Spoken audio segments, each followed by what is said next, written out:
Hey guys, this is Coach Brian Hart. Today we're going to be talking about questions, and we're going to take a look at questions from more of an ethical point of view when it comes to ICF standards and how to grow as a coach.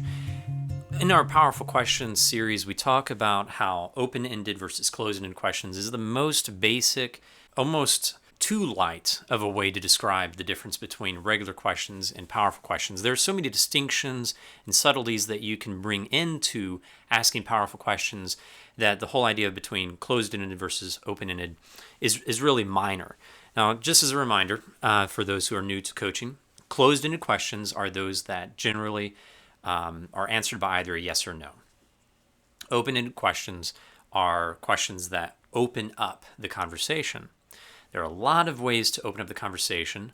Oftentimes in simple training or the basics of training, you'll hear a lot about who, what, how, why not, what if kind of questions. Those types of questions help open up the conversation more often than not. They can be closed depending on how the coach or the person uses them.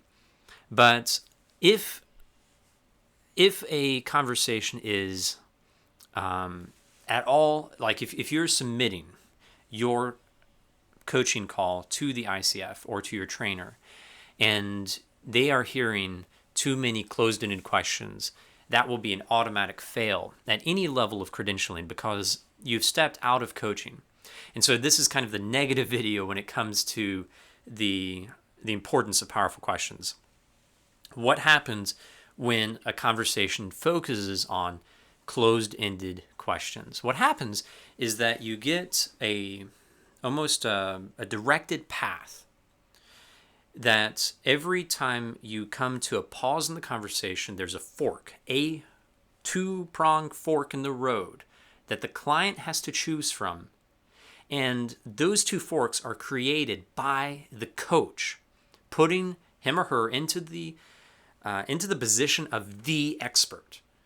The coach is saying essentially that I know the two best options for you to choose from, or the best and the worst option to choose for. So I'm going to ask the question in a way that makes it obvious that you should choose this one.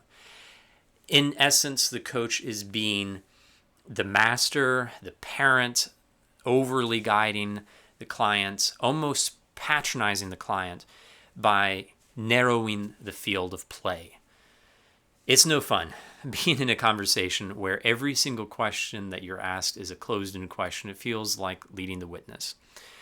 And so, basically, avoid it. Whenever you hear yourself asking a closed-ended question, even if it means repeating yourself and changing the words, it's worth it. Change it to an open-ended question.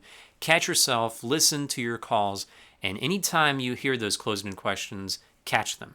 Sometimes they're useful, but they need to be the exception rather than the default. So keep that in mind. Hope you continue to grow as a coach. Check out these other videos. And as you grow into powerful questions and opening up the field of play in your conversations with your clients, they will continue to grow as they explore their lives and what they want most. Thank you.